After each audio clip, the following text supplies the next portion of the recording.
Well, now that we're officially 20 minutes into the show and have talked zero real estate, It's okay. I believe that we should at least do a background. Like, hey, John, what do you do in real estate? I think Or do I'll you want to do do an it intro? at the end. I'm gonna move all of this stuff to the end section of our podcast today. Deal. Besides sheets, that's it. That's what I do. I pretend I'm a realtor and I get sheets. You basically just drive around to the different sheets, exercising your right to your membership. I have to go an hour away for a showing. I love But that. I'll bring you back a soda. That's right. Yes. So, All so overall episode, I think we're episode like somewhere like 40 something. Oh no, we're starting over because I can't keep track of the episodes because we were 35 last time. We would be 36 this time, but we are doing season 2, episode 1. Episode 1. Period. Welcome everybody. It's a Friday. We had a half day, so like I've already had time to decompress from the chaos. So your episode's gonna be a half day too because they've been too busy chatting before the episode started. That is true. So technically half day, half episode. If you want to enjoy our banter for the first 20 minutes, I'll put it at the end. Leave it in there. We'll leave it in just because. But we've got John here from the Philadelphia area. He's a little confused on his professional athletics. We're going to let that slide so we can learn about his real estate world. And we always start the show kind of the same way, unscripted completely, as you can tell from our first 20 minutes. We kind of get a background of where you started. So you said you were in sales for a majority of your beginning career. So what kind of sales jobs were you in, and how did that lead you into being an agent? Yeah, absolutely. Well, first of all, thank you guys for having me. I've had a lot of fun joking with you guys for 20 minutes, but I'll try to be serious. You don't need to be. Okay. I won't be serious. No, but I've basically my whole career has always been sales. And what I realized over my career is I'm not great at working for people. Like and that's not a bad thing. Like, but my gifts really aligned with something where I kind of was like self-employed. So real estate has been great for me because it kind of combines like my sales experience and my gifts in sales with like serving people, caring about people, because that's what we do as realtors. And so that's kind of what led to being in real estate. But I've basically been all over the map in terms of sales, sold, worked at Sears was my first job when I was 16 years old. So 17 years ago. Huh? On the floor? Yeah, 17 years ago, selling tools. That was my first job. Always been since then in sales. So Sears, worked in management at Chick-fil-A, worked in banking, sold. What else did I sell? Oh man, but I've kind of been all over the map and just, again, never really found my niche in a W-2 job. And I have a couple friends who were in real estate that I knew, got to a point where was in between jobs and kind of said to a buddy of mine that I was close with, like, hey, tell me about real estate. And he kind of said, like, it would be a perfect fit for you, for your personality, for your gifts. Bit the bullet. And it was actually in between jobs was, I think that's code for lost a job. And I decided, but went and got my real estate license, was still applying for jobs, didn't get a job, and just kind of decided, like, once I got through the classes, like, this is it. Yeah. Didn't make any money my first 10 months. So just was, that's the journey, was just trying to survive. And I'm coming up on 2 years. So basically, like, really a year ago this time was when my business started to grow and pick up. They say once you get your license, the statistics say your first 2 years, you make like less than 20,000 your first 2 years. Yeah. I think from when I got licensed in August to like the next August, so this August will be 2 years, was about 20 grand. So then had my first full year last year. And now this year I'm on pace to double or probably triple my income from my first my first full year last year. So that's exciting all along that.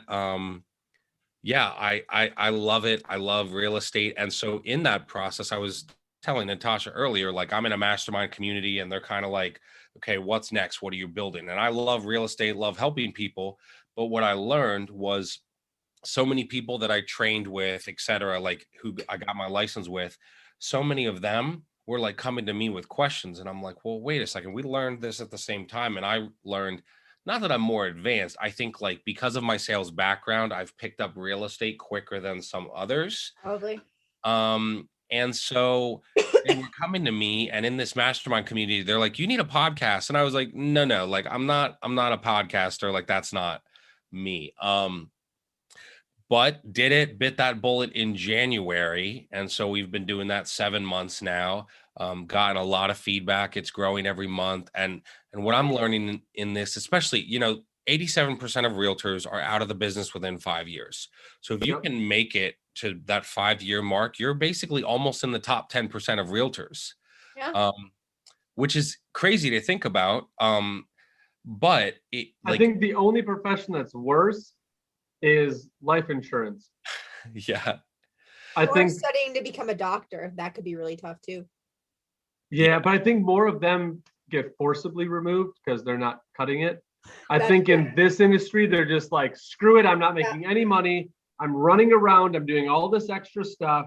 No one's committed to me. Everybody fails. They all like just get up and leave, and I'm stuck here like out to dry.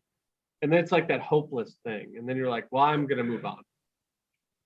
Yeah. I can see Yeah. that. So yeah, for sure. And so that's where I'm at. It's super exciting now. I'm on a real estate team. Now I kind of do all the coaching and training for the team, all the social media. And I've really kind of like my niche is like, I've just, I don't know if mastered is the word, but I've just learned. So basically like, a lot of your business comes from your sphere of influence and people, so that's probably like half my business. The other half comes from social media. And I'm not like, that's not selling anything. That's like, I don't pay for anything. That's like using Facebook, Hold on using 1 second. Instagram. Can you pause? Marcus, are you listening? Nope. Are you Oh, I'm no. having connection issues. Oh, okay. Oh no, I'm so intrigued. But half my business, yeah, Instagram, Facebook and Instagram stories. And now it's actually really cool. Like it's just kind of like my next step, and what I've been building is like the podcast is growing. And I actually just found out a couple days ago my podcast is in the top 10% of podcasters worldwide. Now that like Woo! thank you. And I mean, I'm just saying That's like amazing. there's 2.5 million podcasts. So like that just means I'm in the top 2. But I think and one of the We're cool things not. I think, uh-huh. We're not. But I think one of the cool things about what you guys are doing, and like anyone that does a podcast, is just it's about consistency, right? Like if you're just consistent with it, it will grow. So I've seen that, and actually now what I do as well on the side is I'm building something now. Is it a course? Is it a membership? I don't know.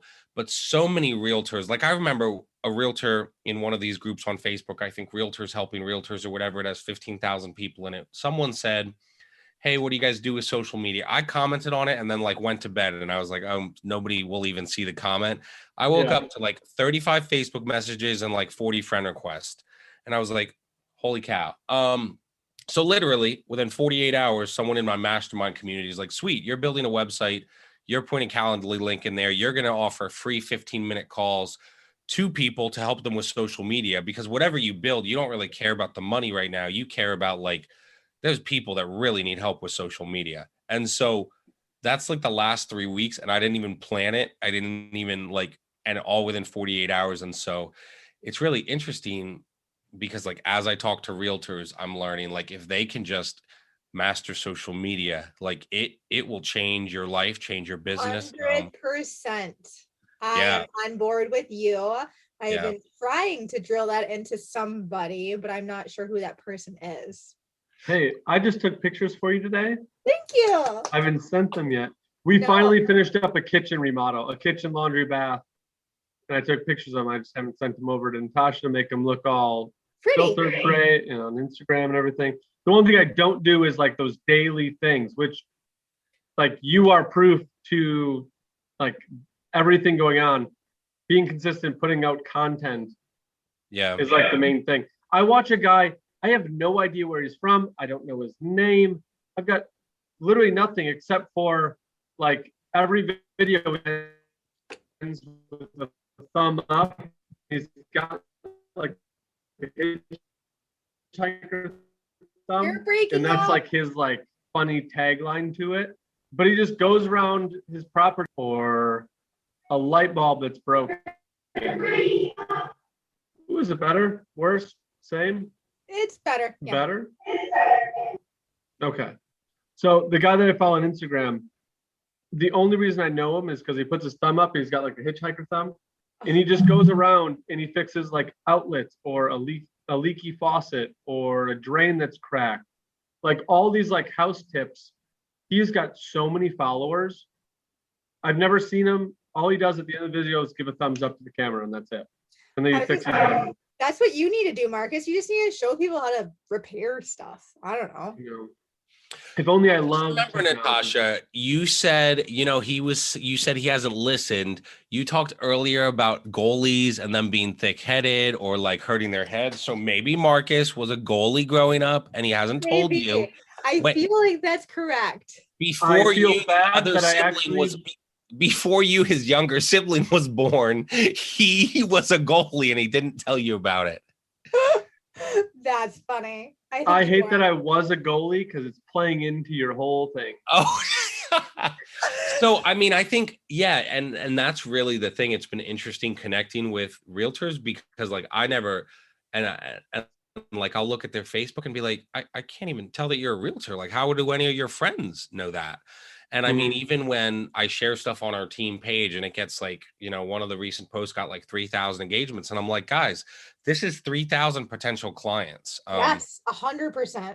So, and I think, real estate's been super good for us. I was in jobs that were like always telling me like, you're going to make 50, 60 grand the rest of your life. And I was just like, nope. And, real estate, my wife and I went because of real estate, and we're just super thankful. We've been really blessed because of real estate, went from like 60 grand in debt to now being like debt free with like a year of living expenses in the bank. And again, get an applause button, Marcus. Yeah, we need a. Well, and I just like, my clients have been amazing. God's blessed us a lot. Like it's been really awesome. And now it's like, we have people that have joined our team, and I'm just like, as I coach other realtors, I'm like, this career, the only limiting thing about your real estate income or your business growing is you.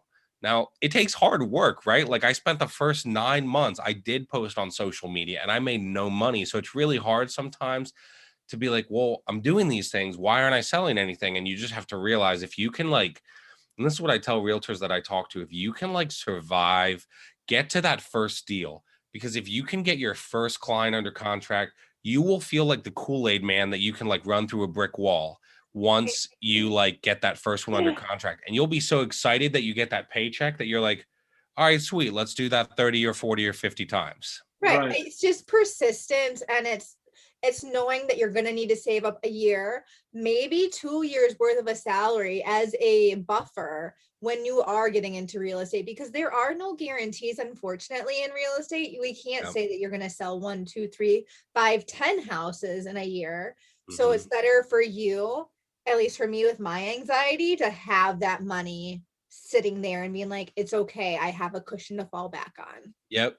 And I think for us, like it's so interesting because now like our goal was like be debt free and my wife stay home with the kids. So we have a son, he'll be 2 in September, a daughter, she's 4 months. So like 2 under 2.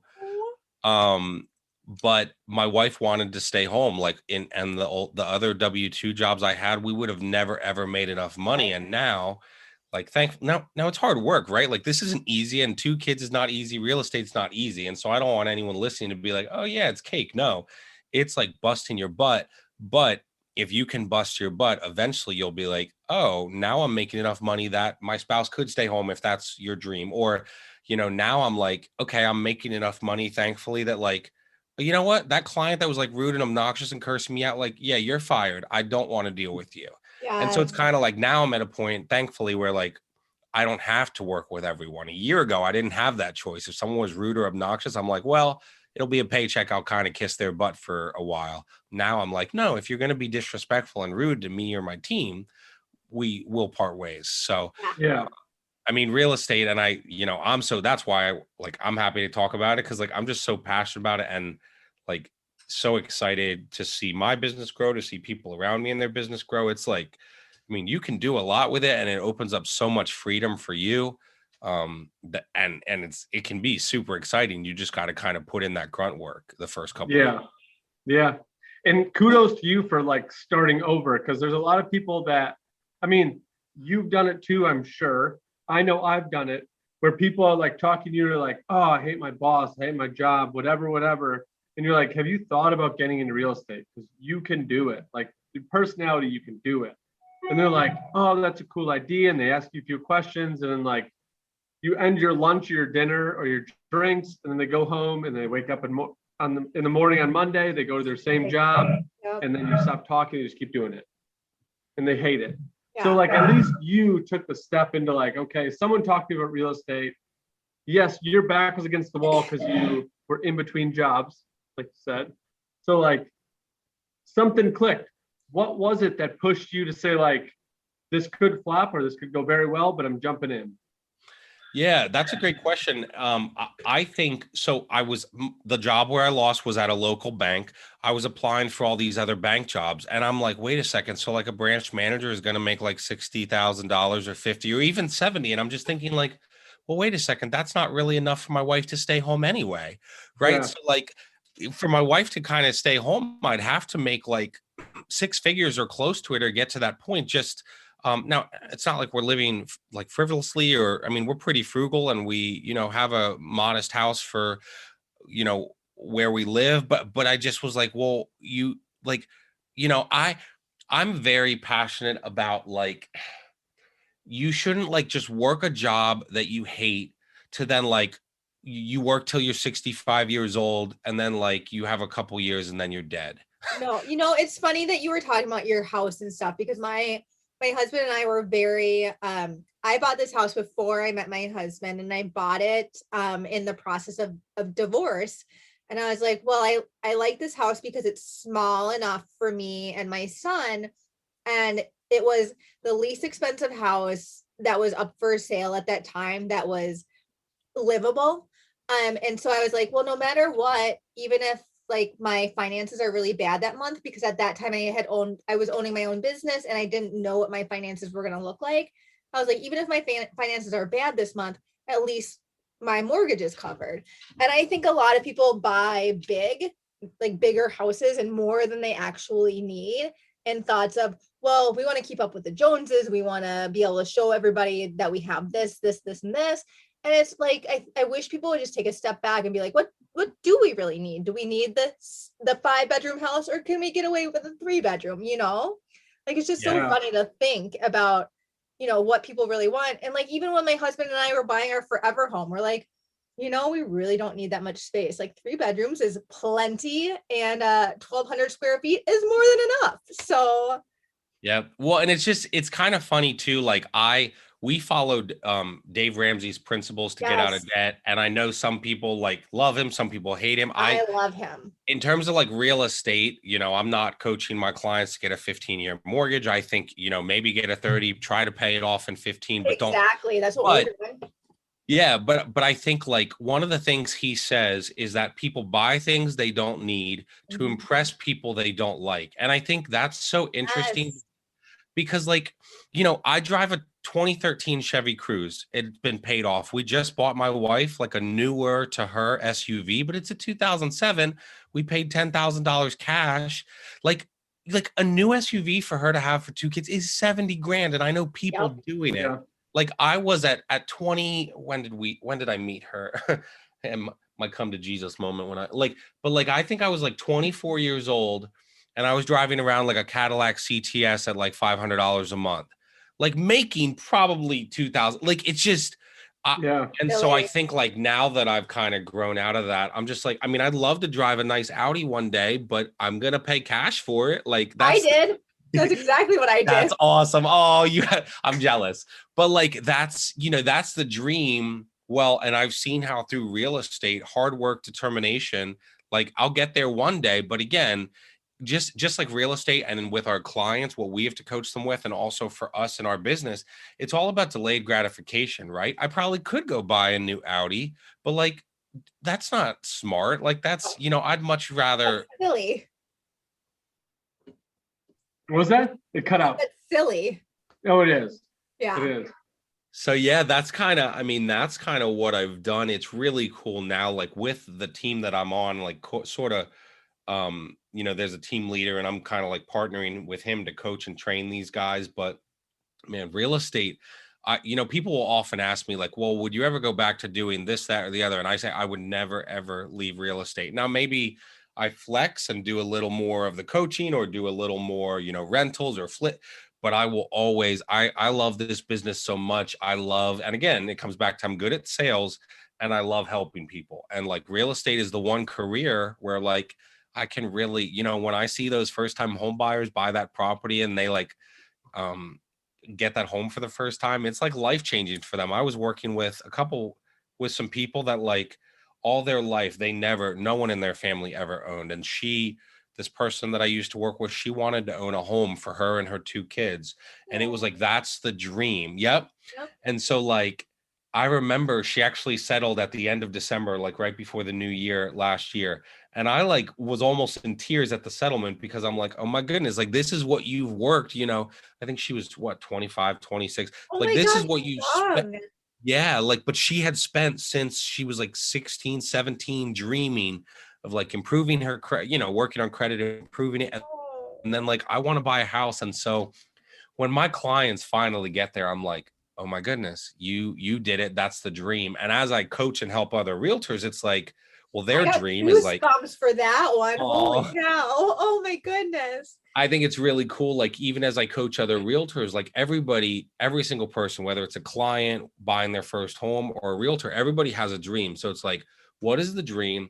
How can I help you get there? Like watching clients or like watching other realtors, either on my team or just on these coaching calls, who like get to a point they're like, oh my goodness, I'm starting to make money. I'm like, yep, now this is the vision. And again, you're probably gonna have to put in some 50, 60, 70, 80-hour work weeks. But one day you'll be at a point where you can, this morning I said to my wife, I'm like, I don't have stuff to do. Like, let's take the morning and go do stuff with the kids. Like the only thing on my schedule was like hanging out with you guys today. And it was so nice to just be like, yes, I have some hard and long and late nights, but having the flexibility to be like, no, I want to be with my family today. That's like the dream. That's my dream. And it's cool to see other realtors, whether it's, all the like reach whatever dream that is. Yeah, no, I was going to say my husband and I were putting in 45 to 50 to 60-hour weeks right now because we're like, we have two houses and we want both of them paid off by the time that, we move out to Oregon, and we just want everything taken care of. So at that point we can almost semi-retire and like just live the good life. And so we're like, if we put in the hard work now while we're young and able-bodied, why not? Life is only going to get, harder and be better as we get older. So let's enjoy it together once we get to that point. That's awesome. It's true. So I want to know more about the market in Philadelphia. Is there something that you focus in on in terms of your niche? Is it buyer, seller? Is it multifamily, single family? Like, where do you take yours, and why did you decide on that being your niche? Yeah, it's so interesting. And I'm sure you guys know, like, so my focus right now is on listings. I'm pretty sure like my first 7 or 8 deals was all buyers, because when you're a new realtor, like everybody else has had realtors for years. And so it's kind of like what I focused on then was building, like giving such a great customer experience that like they wanted to recommend me. And I have like a system down. Like if you check out the stuff I do on social media, and this is the thing, like my business grew because I was like busier on social media than I was in real life. Now I wasn't lying, but it was like, okay, 123 Main Street under contract. Well, like, so if, for instance, like a listing coming soon, 123 Main Street, for sale, 123 Main Street, under contract, 123 Main Street, like sold, and then like a picture of the person at settlement, and then like when they left me a review. And I've gotten a review from 97% of my people, all except That's one awesome. have given me a review, because I process them like, this is the path we take, and at the end you love me so much that you give a great review, and they sort of like chuckle. And then like I have a script that the minute settlement happens, I give them a week and I send the script, hey, please leave this review here, here, and here. But I'm saying that to say I use social media. Now, I'm not lying. Like, you could look through and be like, well, John posted 5 things, but all 5 were 123 Main Street. But Doesn't matter. it doesn't People see matter. your name out there. People see my name out there. In fact, I'm now. going through your Facebook right now and looking at it, and it looks awesome. So good. Oh, thank you. Like, and that's the thing for realtors, to be like, just start posting. But to answer the question, the reason I took it there was like, I use that to then say, okay, what's the niche? Now that I'm getting more listings, so my last 8 deals have all been listings. Well, I'm sorry, 8 of my last 9. So, but anyway, most of them. Well, why? Because during the podcast, I shared this on a podcast episode. Average right now, a realtor spends 50 hours with a buyer and 10 hours with a seller. Mhm. I don't have the bandwidth to give 15 people 50 hours. I don't want to do that. Now I am working with buyers, but I would much rather be at a point where I say like, hey, new team member, hey, Bob, you're new to the team. I know how much you want to make money. You take this buyer and I'll give you, we'll split the commission or whatever. And I did that 2 years ago when I joined my team. So it's not like, oh, you're so horrible, you're giving them the crap work. Well, no, they're willing to put in that time because they're new. And you don't get all the good stuff like right off the bat. Are you kidding? Bingo.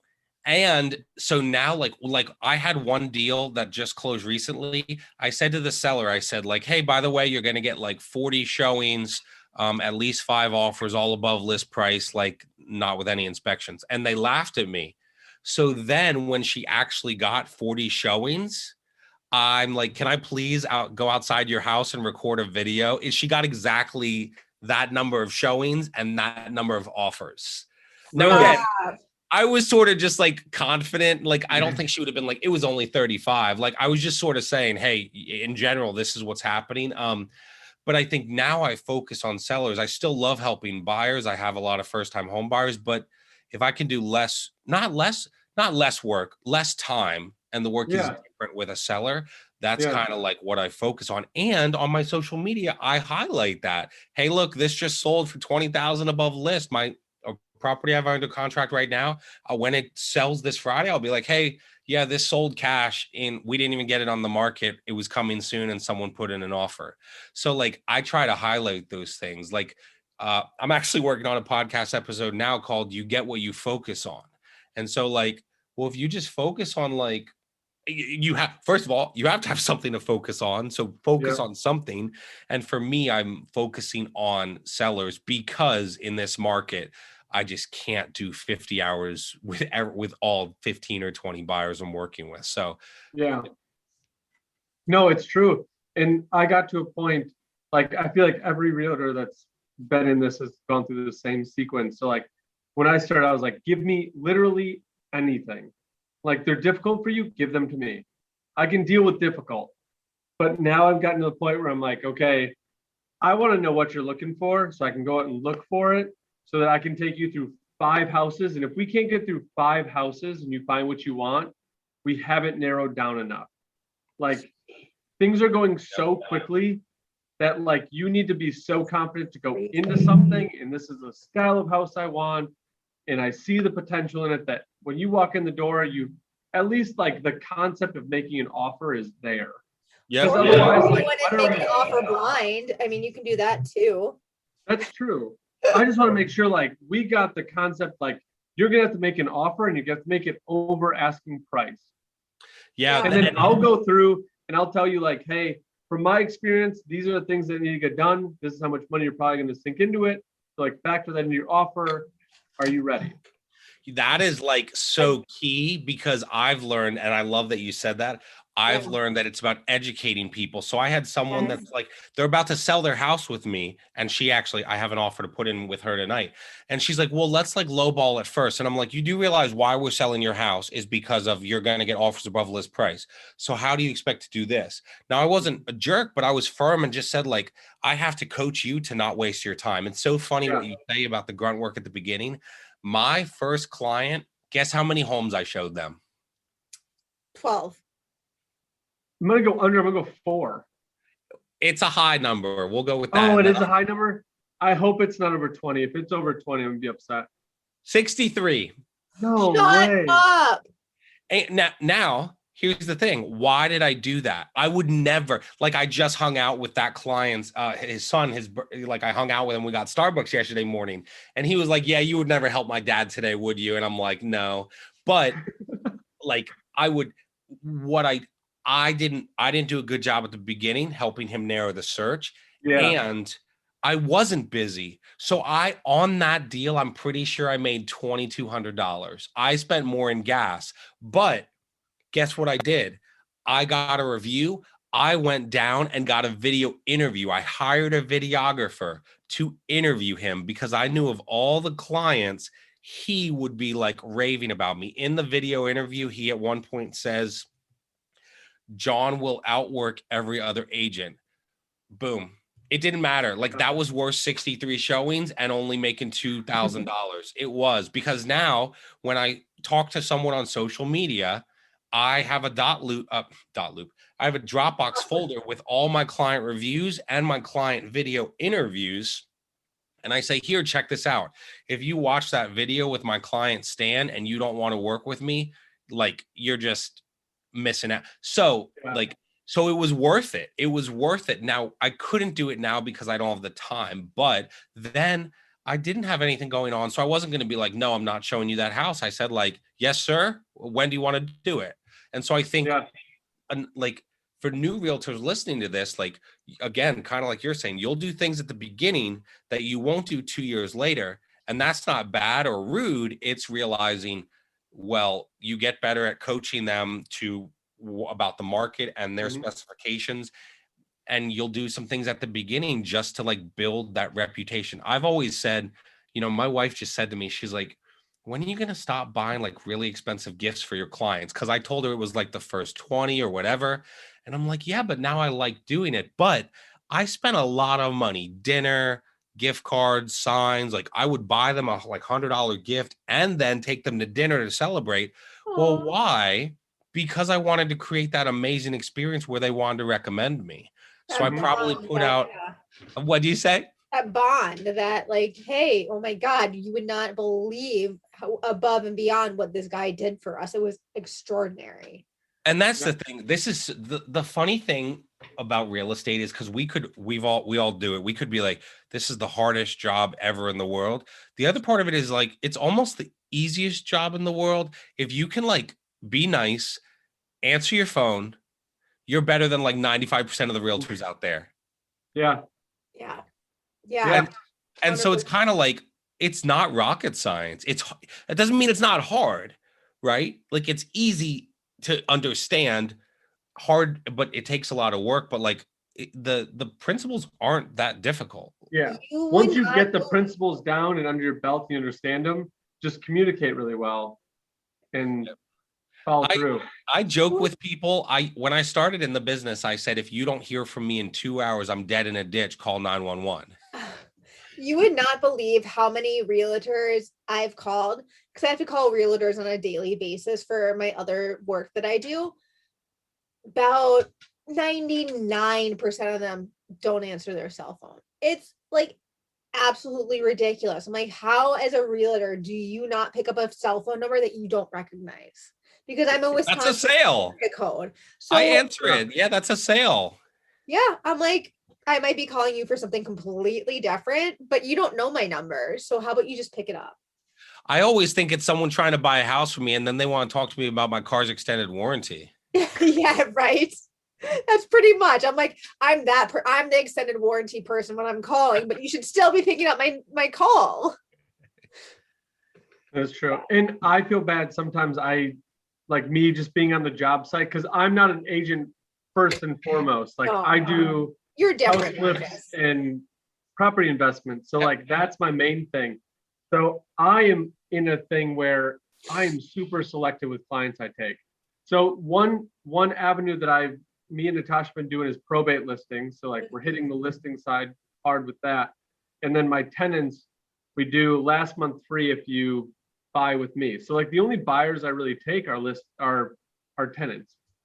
So it works easier for me because like I know when they're moving out. So like I can do my accounting of when I can list that apartment for like rent again. Like it just flows a lot better. So I figure like I'll lose income on a rent month, but take the commission on the agent side. So like there's a whole like mental side behind it. That's But awesome. I get super, super picky. And when I get the brokerage that I work for, they've got a whole software system that like you can call people that are online looking for homes. So like you can call them and say, hey, I saw you're looking at 123 Main Street. Wanted to see if you want to pick up a showing. The things that I go and I talk to them about, like there are some meetings that I walk out and I'm like, hey, I don't think we're a great fit, but I can refer you on to somebody else. Because in my head, I'm like, that's way too much time. They don't know what style house they want. They don't know what area they want to live in. It's super frustrating for me because I'm at the point, not in my agent side, but in like my full time. Like I don't have the hours to do it, like you were saying. So I think for all the new people getting into real estate or getting into the agent side, like what John was saying, take everything that you possibly can in the beginning, at least for knowledge. And then you can taper back where like that took way too much time, or why did that take so much time? Why did we look through 2-story homes, ranch style, like which one did they want? Because you could narrow down half of the homes from there. And they're like, do you want open concept? Do you want 3-bedroom? Do you want 4-bedroom? And then like just narrow down. And I feel like you're going to get so much further with less time spent. That's like the main 100%. thing. I mean, and I think it helps too when you have like couples or individuals who come to you and you're like, and they're like, okay, here's my list. And I had one realtor that I worked for who like legitimately like wrote out like a Google Sheets list. And he's like, okay, here is this document. I'm going to give it to you. You're going to fill everything out. So at least that way you have an idea of what they're looking for. Right. And that's the one thing that, because me and Natasha worked for a brokerage before and they had like a buyer's guide where they could like write down what they were looking for. Mm-hmm. Works in theory, but then when you have a husband and wife in here and the husband wants colonial and the wife wants Victorian and one wants country and one wants city, and you're like, well, pick one, because like you can't have a house in the city and the country. Or you can just buy 2 houses and get double commission, so that'd be good too. I'd be fine with that too if you want to. I think that's a great point. It's really about guiding people. And when I have conversations with clients, like some of those are hard, but I'm like, I'm not trying to max you out of your budget. I can realistically show you that this house is going to go for this. And I don't want to waste your time. Like, yeah, I don't want to waste my time, but I want them to see like the best use of my time is like honoring your time, honoring my time, honoring the seller's time, and honoring the listing agent's time. Because like, if you treat people the right way, I think it's gonna come back to you. And so even this person that I was working with, I'm like, I'll write it under list, but I need you to know that you're not going to get this. And like, we need to, like, it's kind of like guiding your clients to have realistic conversations and realistic expectations about like the market. Mm-hmm. Yeah. So Sure. we're getting close to our hour, well, our 40 minutes, because we missed 20. That was your fault, not mine. I know it was my fault. What is something, John, that you did in the beginning that you feel was worth it, that got you to like where you're at, that you would say like, if you're getting into this, do it. It's going to suck so bad, but do it. Just do it. Yeah. I mean, I know I'm like kind of beating a dead horse, but I mean, it's all social media. You know, I think at the beginning, I was just like, well, why am I doing this? Like nobody's responding, nobody's commenting. A few buyers and sellers that I'm working with now, someone actually just left me a review that they were like, I was following. So I sold this girl's house and I went to church with her 13 years ago. I have not seen her since, but she followed me on social media. When they were ready to like move to Texas, they reached out to me and were like, hey, can you help us? And I was like, how did you even find me? And she's like, she just saw me on social media. So like, if you post on social media, I've got, I don't know, 3,300, 3,200 Facebook friends. I have no idea where that post is going to go. And like, if I just think like, oh no, when I'm coaching these realtors, one was like, well, no, everybody that I'm friends with already knows I'm a realtor. I'm like, oh, okay. Yeah. Like, well, that's an excuse. No, they don't, because they don't remember your job. And I think the biggest thing, a lot of realtors will, and you guys were talking about this on one of your episodes, a lot of realtors are like working another job, right? And so they're like phasing out of a job and they're trying to figure out how to do it. But what you want people to see, like maybe they think of you as like Natasha who like works at Walmart, Natasha who works at Walmart becomes a realtor. Well, but if you don't post about real estate, all they're going to think is like Natasha who works at Walmart. But then the more you post is like, oh, Natasha's a realtor, Natasha's a realtor, Natasha's a realtor. And one day, I just had this happen to my team leader. One day someone's going to say like, wow, Natasha, you're so busy in real estate. Like, do you still work at Walmart? And they'll almost see you like the opposite way of like Natasha, the realtor. That's so funny. And it's like, it's so true. Like if you have to work another job to like survive, do it. But like post on social media. And even, some people, the hardest thing about social media is like, okay, what do I post? I don't care. Like if you have a showing, post it. And if you want to like save that picture, like I'll post every Monday or Monday, Wednesday, Friday, whatever. Like so many people get so caught up in like, I want to do it perfect. Like social media is supposed to be fun. So like sometimes I'll post a story of like some weird thing I see at a showing, or I'll post a listing. And I remember someone was like, oh, I didn't know you were in real estate. And now I'm helping them. Like we're in the middle of writing offers for them to buy a home. Like, well, they found me on social media. So 100%. I mean, I kind of feel like I've said social media a lot, but like if you are a realtor and you are not posting on social media on a regular committed basis, you are missing out. And I'm not saying buy anything. I'm saying a free Instagram account, a free Facebook account. Yep. That's it. 100%. I just felt the heat from Natasha as you said that. You did. Her eyes glared through the computer screen. It did. Burnt it in the side of my head. I also want to kind of add on to what John was saying here. Adding on to that by saying you don't have to become a realtor to get into real estate. Yes, I am a licensed realtor. I don't practice real estate at all. I simply assist realtors. I assist markets. I have realtors all throughout the US, and I work for a real estate marketing company in California. So you can get into the world of real estate without ever laying a finger on any contracts and still get all of the joy and all of the like funness, I guess I'll say, out of real estate. And by use of helping realtors. And I think that's just as important as a job as the real estate agent themselves. I mean, I might not be writing the contracts, but I'm assisting in every way, shape, and form through different spectrums. So yeah. I love the work you're doing, Natasha, too, because like so many realtors need that. Like, I think the biggest thing for realtors is like they get started and they're like, I don't know what to do. And then your business starts growing and you're like, crap, I don't have a CRM. Crap, I don't post on social media. So if you start that stuff from the day you get your license, you will have much more success. Yep. And I'm just gonna put a little, what do you call it when you recommend somebody? I'm gonna put a little post in there for them. Upwork.com is great for finding real estate assisting jobs. It's a freelancing website, and you can find anything you want in real estate on there, whether it be a transaction coordinating position or cold calling or just being a virtual assistant or social media marketer. You can do anything in real estate up there. That's awesome. Yeah, I love it. Worked for me. And Fiverr. Fiverr is good, but they're cheap. They don't pay well. That is true.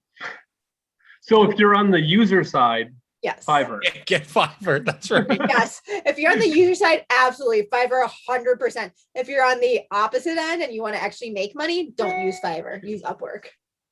Yeah. Oh my Yeah. goodness. Knowledge drop. Well, we are 5 o'clock here on one more Friday. question. One more Yep. question. Yeah, we need to know John. the John, person. what has been your favorite DIY project to date? Oh my goodness. To That's be a honest, You're an hard agent, you're on question, social huh? media. Let's see what you do with your hands. guys. Okay, wait. I built a deck at the back of my house. Oh, there you go. I was so worried that I've never done a project. Guys, I barely own a hammer.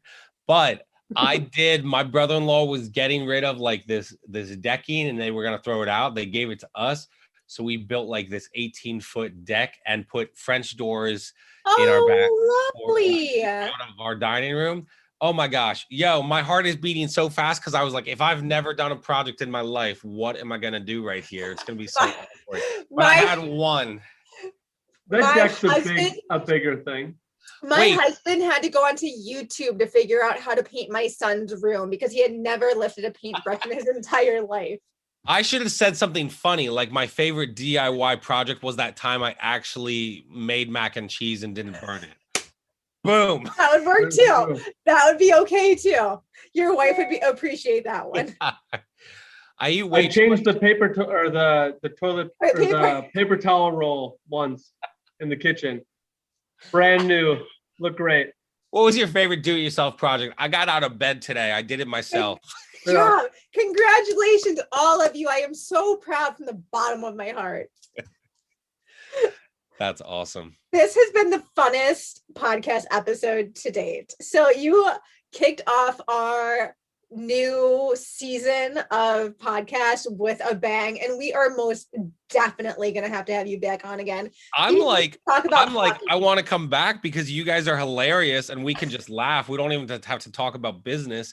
And like, I've got to have you guys on my show sometime. Yeah, for sure. We would love to. We definitely will. Oh my God. I'll throw a penguin plug in for you. Definitely the Sidney Crosby of season 2 so far.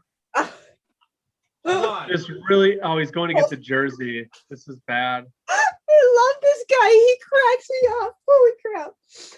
Oh. You came to work season 2. Yes. Oh, and the penguin's hat. Oh, there we go. Love it. It looks weird with a maroon shirt, but whatever. No. It works. I could be this. I could be like no, I'm coming on like Marcus, and I'm gonna be like the BA guy with the backwards hat. That's me. All right. So I feel like season 2 is time to unveil the craziness. So I don't usually wear. So I played baseball, so I wore hats through it. But now I started to grow my hair out long, and if I don't do my hair in the morning and I go to the job site, it's chaos. That's fine. So that's the only reason I wear hats these days is because my hair is just chaotic. This is my hat I designed. It was a Abandoned Dunes hat. So Oregon with your little PGA tour flag in there. I like that. That's Creative. awesome. Better than the penguin's hat.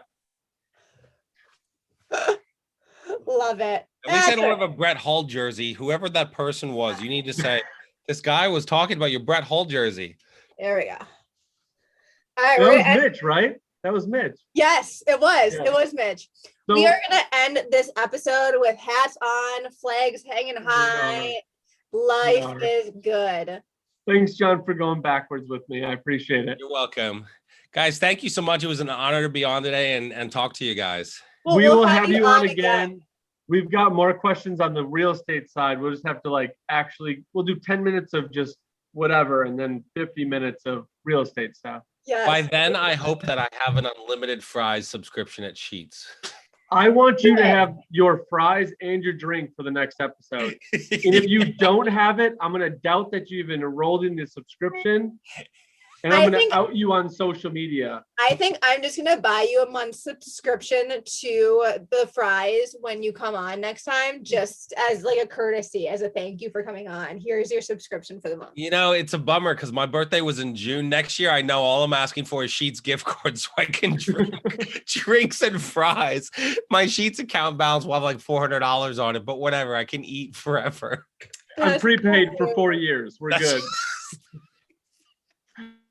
Guys, it was an honor to be on. Thank you very so much for coming on for season 2, episode 1, because this has been stellar. You're so welcome. Thank you so much. We'll get you on again. Enjoy the Northeast.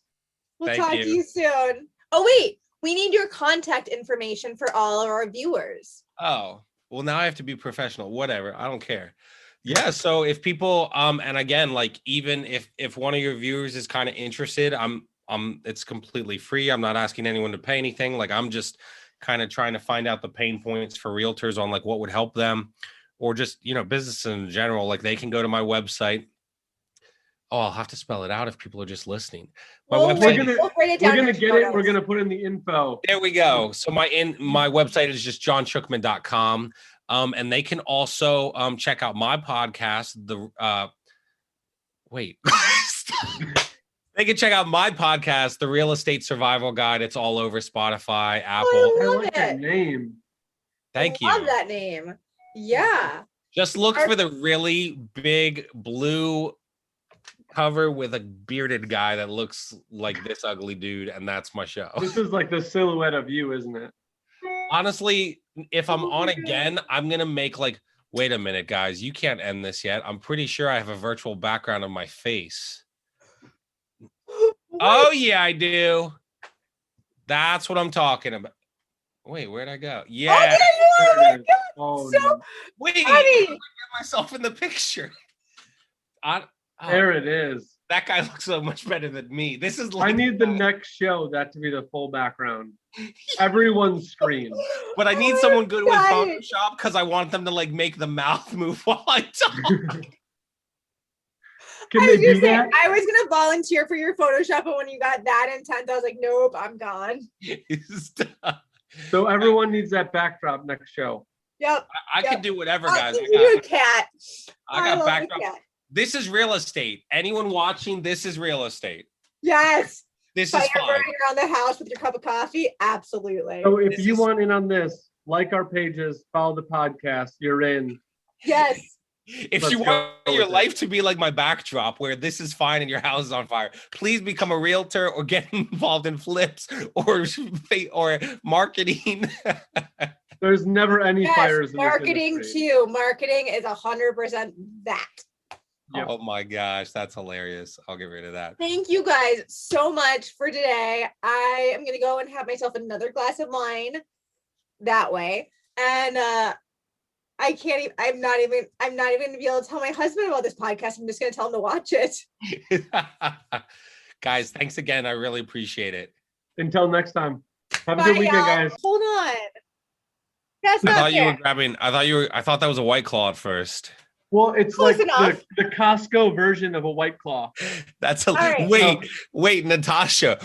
Like, you can go grab whatever. I can sit here and talk hockey with him since I was listening to the episode about the guy with Brett Hall jersey in the back. Just don't get me started on the Dallas Stars, please.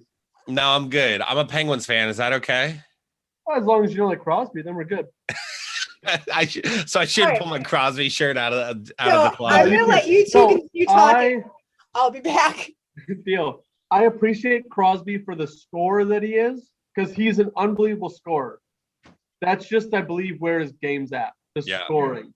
So if you're comparing Ovechkin, which is the comparison, Ovechkin to Crosby, you're comparing two different people. Yeah, sure. Like, you got a grinder and you've got a scorer. So, like, I don't know what to do. I don't think Crosby is as, how do they categorize him? Like, delicate. I don't think Crosby's as delicate as people say he is. But he's not going to go looking for a fight. That's not his game. So like that's fine. He likes getting under people's skin. So I'm actually where I live. So I'm in Lancaster, PA, which is like right near Philadelphia. There you go. There Where's we my go. drink? All I have is a Pepsi, guys. That's lame and boring. Hey, well, you can say So some you're Pepsi with me vodka in every it, okay? other week. What's that? Oh, she normally has alcohol, and you're like just sitting there with a soda. Well, like we're trying to do like the Happy hour. the happy hour everything, but I've for the past like 7-8 episodes that we've been doing it, I haven't been drinking because I'm usually like on site and I get off and I'm in my truck on my phone or Yep. like, doing something or I have something right after that I can't drink. But because it's my girlfriend's birthday, so we're going out to dinner Happy after. birthday! I'll let her know. I've scheduled nothing the rest of the night, so I'm like, well, I might as well steal one of yours. And it wasn't like I got to pick which one I wanted. It was, hey, The which grapefruit? one? Yeah, which one? It do looks you like not grapefruit. She's like, I hate the grapefruit. And I was like, okay, well, I know what I'm drinking on the podcast. You're such a good boyfriend, Marcus. That's hilarious. Picking up scraps. That's what my Nice. husband would do too. He'd be like, what one don't you like, Natasha? All right, fine, give it to Yep. me. Yep. He would So chug it that's where we're down. at. So you are closer to Philadelphia, but not a Flyers fan. I know. I was dropped on my head a lot as a kid. So I am a Phillies fan and Eagles fan, but then I'm a Okay. Penguins fan. So like people that live they're like, you suck. You can't be a Philly. And I'm like, let me do my thing. Like, leave me alone. Like, so I grew up like, and I wasn't super into hockey, but like when I watched hockey, I watched like, Mario Lemieux, Jaromir Jagr. Like I those know are the him. guys. I know who Mario Lemieux is. I had ex-boyfriends that were hockey players, goalies, so they were nuts in the head. Yeah. Did you say bullies or goalies? Goalies, they were Oh. nuts. They were nuts. Who won hockey puck smacked at their faces? He did. So That's hilarious. you know what I'm talking about. I do. Yeah. I do. So yeah, I'm closer to Philadelphia, but Nice. that's hilarious. That's the same as catchers. Yeah. It sure is. Yes. Played Totally. hockey, but my main sport was baseball, and the one Okay. position I'll never play is catcher. We Because don't, I guys. don't We know do not have to why- talk about real estate at all this whole time. Really, Just like, sports, 24/7. Yes. And then we'll get Well, a little I- little touch of real estate, but then we'll be like, that reminds me of an analogy that I can make to sports. Well, hey No. guys, at least I got to intern with the Baltimore Orioles, so I was their photographer for a year. Does that count as something cool, right? that's so You got to go interesting. into Camden Yards. Yeah, I did- Camden Yards. It was the best place ever. I did photography on the side for years, so that's so Nice. funny. We have more in common than we think. In fact, I had one dog named Camden, and I had one dog named Cakis after Nick Markakis because my dad's name was Mark and his name was Cakis, and my mom would always yell Mark, and then we just yell for the dog, Cakis. Oh, that's hilarious. That's hilarious. He's a good dude. I met him once. He's a I really did- good dude. I I'm did sure you met him too. tons of times. Oh my God, just a couple of times, but I got to ride in a limo with Ramon Hernandez, and Miguel Tejada is hilarious because he put a jersey on backwards in the locker room because I accidentally put my shirt on backwards. So he wanted to look like me. Miguel Tejada, that's a throwback. Yeah, I know. That just put some age on me. Thanks. I met Miguel Tejada when he was playing for the Astros when Zambrano threw his no-hitter against him. Oh, cool. Yeah. That's That was like a awesome. surreal day. Meeting Zambrano the day he throws no-hitter. Yeah. And then Miguel Tejada, he's like a veteran. Everybody knows him. And then Yes. I unfortunately met Hunter Pence. Okay. So I love baseball. Wait, what's wrong with Hunter Pence? He played for my Phillies, and then they traded him away. to San there's a Francisco. lot. We only have an hour for the show. So we'll have to do episode 2. I will go in depth of what I hate about Hunter Pence. We can have him come back on and you can just dig in.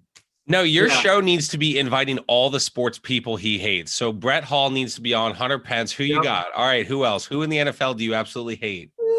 So I respect Tom Brady, but I hate him. All right, so Tom Brady. I was like, somebody's gonna hate Tom Brady. Yeah, it's funny because he went to Tampa and I was like, Tampa's gonna win it. And I thought about putting a bet on him, like right when they got him. So I Hold was on. like, Gronk's in Florida. He's coming back. Can we pause for a second and talk about the Bucks and their awesome victory? Yeah. Heck Yeah. yeah. Yeah, your 76ers didn't pull it out this year, unfortunately. I'm actually a Spurs fan. Like I said, dropped on my head as a kid. I don't know. I'm all over the map, guys. You must like the Bucks because we are literally the younger sister of the Spurs. No, the Bucks. Yeah. Congrats. I The love best part about you guys winning the NBA Finals was watching Giannis Oh my order God. 50 Chick-fil-A minis in the drive-thru, and then telling the Chick-fil-A worker, like, "Can I put you on video?" Which was so nice to ask. And then she's like, "Yeah, sure." Then he's like, "Okay, 150,000 people are watching," and she was like shocked. And it's like legit. Like when she found out later, like, yeah, you just served Giannis 50 Chick-fil-A minis. I like how she had no idea who he was. She had no idea. Well, he was in a mask, so like that anyway. But But, still, like- like you put a mask on a 6'11" guy and you know that he plays basketball. Could she see how tall he was in the car that he Probably was not. driving though? Probably That's my not. question. In his little Yaris. Oh my God. We were listening to stories about him the other day, and he's in my heartstrings. I want to like shrink him down and put him in my pocket as like my little pocket pet. Are your pockets 6 feet 11 inches tall No, though? I want to shrink him down. Just That's hilarious. He's a good dude. The reason I'm saying that, both head coaches in the finals came from Popovich. So like everything that those organizations have been doing is pretty much modeling what the Spurs have been doing, which I love. I don't like the NBA whatsoever, but I watched the 4 games that the Bucks won. You only watched the ones they won? Like, how did you know they were going to win? You turned off the other. You're like, oh no, they're down 2-0. I'm turning this one off. No, I'm not a big NBA fan in general. Like I like LeBron because I respect that he's just so talented, and I like Zion and Steph Curry, like all those. Like I respect their talent, but the game itself, if you compare it to college sports, it's not even on the same level. I think college is just, the energy about it is way better. But the Bucks go down 2, and I'm like, okay, game 3. If they win game 3, I think that's going to be the deciding who wins the series, because Bucks are 7-1 at home, Suns are 6-2. So I need to watch one game to know who's going to win the whole thing. Bucks win, so I'm like, all right, now I got to watch game 4. Then they win again. I'm like, all right, it's tied. Let's see if they can pull one out in the Valley. Then they pull one out, and I'm like, oh, well, I have to watch game 6. anyway, hey guys, thank you so much. You're for the coming back to reason. You're the episode 2. reason. We can't get to the intro. We can't even do it. We got to wait till like we're an hour in, and then we can do like, here's the intro. And then we do the intro. You are I the have a reason wine that date you tonight watched with my 4 husband. games and they won them. So you're the reason. So thank you for the Bucks win. I am the ultimate Bucks fan with all my Bucks gear, memorabilia. I have Money, one money. shirt. I have one shirt. It's a Giannis shirt. I got it like 3 years ago, so I'm claiming the OG on it. That's I have perfect. literally no Bucks gear, but I do have one green shirt. Neither does my husband, and he was like staying up and so excited that they won. Like he is the ultimate sports fan. He could talk to you about any sport: hockey, golf, lacrosse. I mean, he will watch any sport that's on the TV. Underwater torpedo. Maybe underwater basket weaving. I don't Just know heard about that's a new underwater sport. torpedoes, but Do you remember those underwater torpedoes that you could throw? They yeah. now made a sport out of it where they have goals underneath and you have to sink down. No, they Why didn't they don't. do this when I was a kid? That would have been I know, perfect. right? We could have been masters. We They've could have all been looked cool snorkeling sports. down there. We wouldn't have been in real estate. We We would would have have been. been. We I've could been have chasing my 100 dream to be a heirs. professional torpedoer. 100 heirs, guys. Maybe 1,000 heirs if we got really lucky. Yeah. That's where all the That's big hilarious. marketing bucks are. Yeah. Natasha, it's not about the money. It's about what you're passionate about. That God damn it. I keep forgetting that. you might make $12 a year, but if you love what you do, it's fine. Yeah, you can totally survive. There's enough food to go around on $12 a year, right? That's right. Exactly. Ramen and air. That's all you need. Do you guys have sheets out in Wisconsin? Sheets. What? You've no idea. What are Okay, well, then never mind. I was just gonna say sheets. Okay, so do you have Wawa? No, I know what Wawa's like Wawa our quick is. trip. Wawa's quick trip. All right, quick Okay. trip. So Sheets is in our area. They just released a unlimited. Thank you very much. Shout out Sheets. Unlimited drink subscription for $9.99 a month and unlimited fries for $9.99 a month. So I might be 700 pounds, but this changed my life. I didn't do the So- unlimited fries yet, but you could be homeless and for $20 a month, you will never starve. You can get a drink and fries every 2 hours. That's So a amazing. gas station is offering monthly subscriptions to soda and fries, if I heard that correctly. I'm like I'm serious about this, but it's hilarious at the same time. So yes. I need to get one for burgers. I want a burger with my fries, okay? I need a The burger. one thing, does Wawa have, we call them tornadoes out here. It's pretty much just a rolled up stuffed like cheese meat. It's like a taquito. tortilla. It's like a They're on the hot taquito. dog rollers. Yeah. Turkey Hill has those. Those are gross. That doesn't mean I don't eat them. But I do eat them. That's true.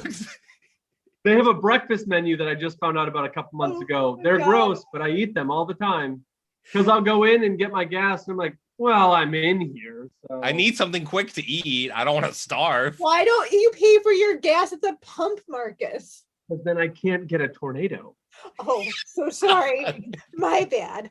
I was not understanding that. They're Logic. gross, but you eat them, but you could pay at the pump. If you play your cards right, Yeah. you know, my wife will say, I'm just kidding, but my wife will say, like, wait, gas was $60. Of course it was the economy. I might have spent $25 on food, but I swiped once. Wait, Yeah, I thought you Dave. filled up your car yesterday. It's at half a tank. Oh, I was driving around to a lot of showings Yeah, you and I ate definitely had a lot of $25 in stuff. Wawa. You guys are awful and hilarious all at the same time. But the only reason I know of Wawa's because we were driving from my sister lived in Baltimore. We drove up to I was gonna say they DC. had and them out in Baltimore. on the way up, she was like, find a Wawa. And I was like, why? She's like, just imagine going to bathroom anywhere other than Quick Trip in Wisconsin. And I was like, good point.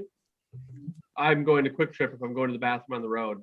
By the way, I am not his sister. I just used to live in Baltimore. Oh, yeah, that's true. But not my sister. But she was, Spoiler alert. She was- They've done a year of podcasts and never told you that they're relatives, guys. This is it. They're actually groundbreaking siblings. show. Everybody, groundbreaking news, We are not related not related. in any way, shape, or form. Oh No, my but gosh. Wawa was nice. Lacked in some areas, but they do have memberships now, which is great. I'm going to talk to Quick Trip. And tell Quick to if you heard that gas stations are offering drinks and food for subscriptions and say the world is going towards subscription models. What can you That's do about this? True. It really is.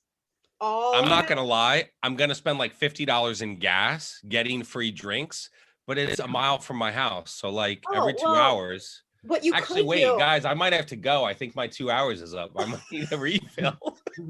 you could legitimately like walk a mile from your house and be like, hey, hun, I burned off all the calories that I was drinking and eating, and then walk back. Exactly. You just have to say, like, I'm really trying to get better. I'm trying to like get in shape. I'm going to start walking every day. You know exactly where you're walking. Exactly. I Just come trying to get home with like a healthier. half full soda. I don't know what that was. I found it on the road. I drank 500 calories, but I burned 495. So There you it's kind go. of like it evened out. Your soul. Right. Perfect. Right. You might have to walk more than a mile then, though. That's awesome. Uh, How do Well- we talk about unlimited fries? I don't know. we're episode 2, Marcus. Episode 2 of or no, season sorry. 2. Season 2, episode 1. Oh my is- gosh, I'm the first season. Well, I Oh, should have you known need that to- because you said the last episode was your Finale. finale. Yeah. If There's you so need much to take a pressure second, now. if you need to take a second and regroup, we'll let you. The show is edited. When we Yeah. get into real estate, I'm just gonna lie so that I make myself more impressive. Because Yeah. if I'm the first episode of the season, Multiply everything by 10. It's So okay. This summer, a lot of people don't listen as much as like in the spring and fall and winter because they're out doing stuff. And I've been like severely depressed at our numbers this last 2 or 3 weeks. So You can- whoever listening, please. wait, can I tell them if I multiply everything by 10, guys? She has an unlimited drink subscription for $100. $100 a month, all the soda $100. you can get. Hardcore. I don't know what kind of drinks you're talking about for $100, but I would need like something with alcohol in it. Thanks. Yeah, I'm sorry. I think it's soda and slushies, but Oh, well, slushies might work. Slushies I could do, because then you just pour the vodka in the slushie That's and right. you're fine. Sheets also sells shots in little things. So you can buy the unlimited drink, get the shots every time you go in. Boom. Little Oh my shooters. God, it's so funny. I love it.